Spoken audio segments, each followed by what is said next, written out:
টেলটেলে রান্নাঘর থেকে, স্বাদ বদলের রান্নাঘর থেকে প্রত্যেককে আমার শুভকামনা জানাচ্ছি। আজকেও ঠিক ওরকমই খুব হালকা টাইপের একটি রান্না নিয়ে এসেছি, যেটি সুস্বাদু, কিন্তু টেলটেলে হলেও কিন্তু ভীষণ সুস্বাদু। আর সবথেকে বড় কথা, যাদের হাতে সময় কম, আমার মতো ফাঁকিবাজ যারা, তাদের পক্ষে এই রান্নাটা খুবই পছন্দের। এটি হচ্ছে কাঁচকলা আমি আগে একটু সেদ্ধ করে নিয়েছি, খোসা ছাড়িয়ে এরকম স্লাইস করে কেটে সেদ্ধ করে নিয়েছি। আর ধোকার রেডিমেড মশলা, তার সঙ্গে দিয়েছি লঙ্কা গুঁড়ো, হলুদ গুঁড়ো, লবণ। এই দিয়ে প্রথমে একটু মেখে নিচ্ছি। এটি ভীষণ চটজলদি হয়ে যায়। আর কোপ্তা আমাদের শনিবার দিন, যারা নিরামিষ যেসব বার আছে সেসব বারে এই ধরনের রান্নাগুলো খুবই হয়। নিরামিষ কোপ্তা, সেটি যদি এরকম চটজলদিভাবে বানানো যায় তাহলে খুবই ভালো হয়। এবার ওটা মেখে নেওয়ার পরে, কাঁচকলাটা মেখে নেওয়ার পরে আমি এবার তেলে এটা ভেজে নেব, গোল গোল করে কোপ্তার আকারে ভেজে নেব। এর মধ্যে ধোকার মশলা দিয়ে সেদ্ধ কাঁচকলাটা মেখে নিয়ে আমি সামান্য বেসন দিয়ে একটু ওটাকে হালকা হাতে মেখে নিলাম। এটা একটু স্মুথ হবে বড়াগুলো, তাছাড়াও একটু টেস্টি হবে।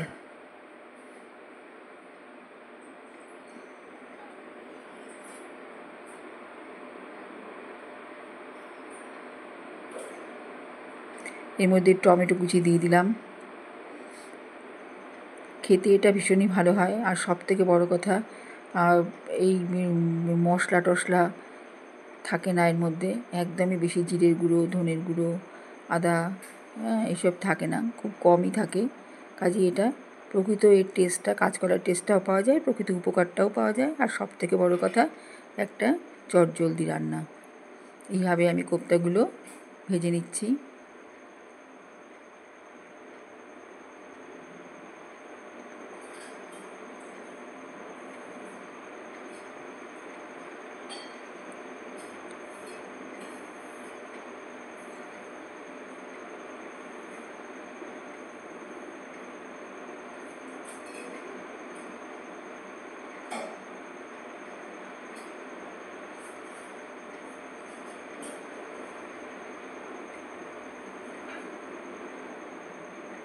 দেখতে থাকুন রান্নাটা। হালকা হলেও কিন্তু দেখে বুঝবেন যে খুব একটা খারাপ হবে না। সেটা উপকরণগুলো দেখে এবং পদ্ধতিটা দেখেও কিছুটা বুঝতে পারবেন। এইভাবে আমি কোপ্তাগুলো ভেজে নিচ্ছি।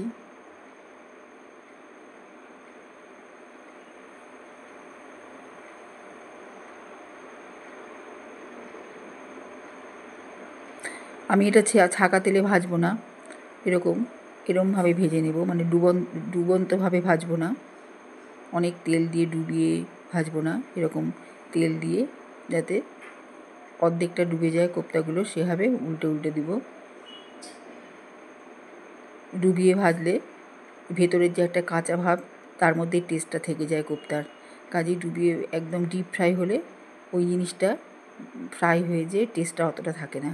কাজেই এইভাবে ভাজলে একটু কাঁচা কাঁচা ভাবটা ভেতরে থাকে এবং কোপ্তার যে টেস্ট সেটা বেশ ভালো পাওয়া যায়। গ্রেভির সঙ্গে মেখে গেলে ওই টেস্টটা বোঝা যায়। এইভাবেই আমি কোপ্তাগুলো ভেজে নিচ্ছি, অল্প তেল দিয়ে কিপ্টের মতো।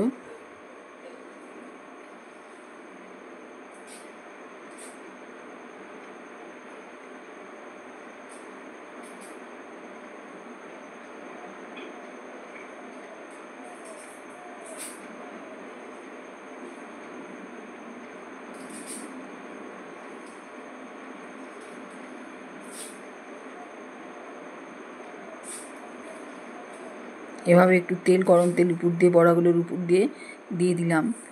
বড়াগুলো এতে সফট থাকবে। এবার এতে আমি একটা আলু সিদ্ধ, বড় একটা আলু সেদ্ধ করে এরকম করে আলু সেদ্ধটা কেটে নিয়েছি। কেটে নিয়ে নুন হলুদ মাখিয়ে ভেজে নিচ্ছি। এটি আমি কোপ্তাতে ব্যবহার করব।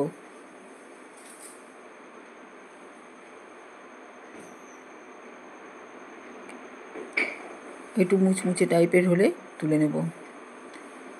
এবার আমি ওই আলু ভাজা তুলে নিয়ে ওই তেলে জিরে, তেজপাতা, কাঁচা লঙ্কা আর আদা বাটা দিয়ে আর টমেটো দিয়ে একটু কষিয়ে নিচ্ছি। আমার ক্যামেরাটা মাঝে মাঝে অফ হয়ে যায়, আমি যখন এগুলো দিতে গিয়েছি তখন অফ হয়ে গিয়েছে, আমি বুঝতে পারিনি। এখন দেখছি যে ওই যখন ফোড়নটা দিই সেই সময়কার ভিডিওটা আসেনি। যাকে এবার এর উপরে আমি কোপ্তাগুলো দিয়ে জল দিয়ে দিলাম।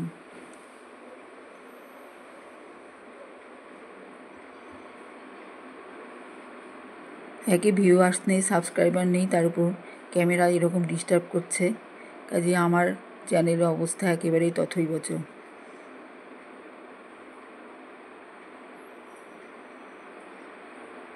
তবে উদ্দেশ্যটা আমার খুব একটা খারাপ ছিল না। ভেবেছিলাম এরকম আমি আমার হেঁসেলের যে হালকা হালকা রান্না সেগুলো সবার মধ্যে ছড়িয়ে দিতে। জল দেওয়ার পরে জলটা যখন ফুটলো তখন আমি পোস্ত বাটা দিয়ে দিলাম।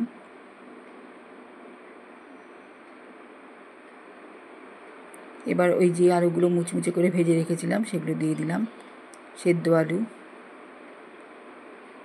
যতটা তেল মশলা কম খাওয়া যায় সেভাবেই আমি এটি রান্না করেছি। চিনি দিলাম।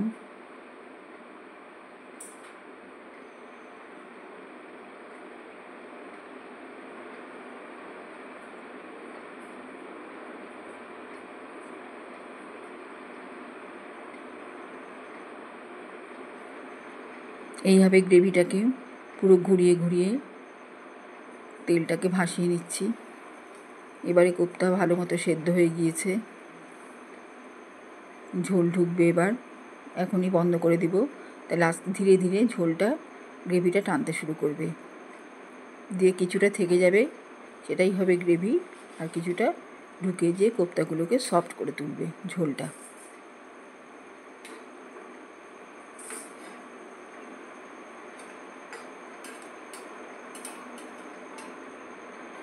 একটু ঘি দিয়ে দিলাম সামান্য পরিমাণে।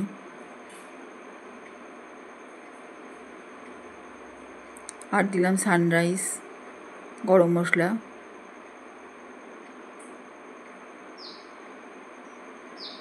আর একটু সামান্য ময়দা দিলাম, এতে এটা খুব সুন্দর টেস্ট আর গ্রেভিটাও বেশ ঘনও হবে।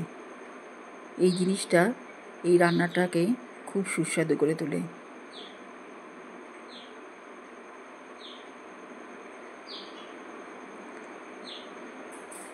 খুব তাড়াতাড়ি হয়ে যায়, সবই রেডিমেড, শুধু কাঁচকলাটা সেদ্ধ করলেই হয়ে যাবে খুব অল্প সময়ের মধ্যে। এরকম একটা সুস্বাদুই বলা চলে, আমি তো বলবোই সুস্বাদু, কিন্তু সত্যিকারে একবার খেয়ে না দেখলে বোঝা যাবে না। এইভাবে কোপ্তাগুলো ঝোল সমেত তুলে কোপ্তাগুলো ঢেকে দিচ্ছি ঝোল দিয়ে।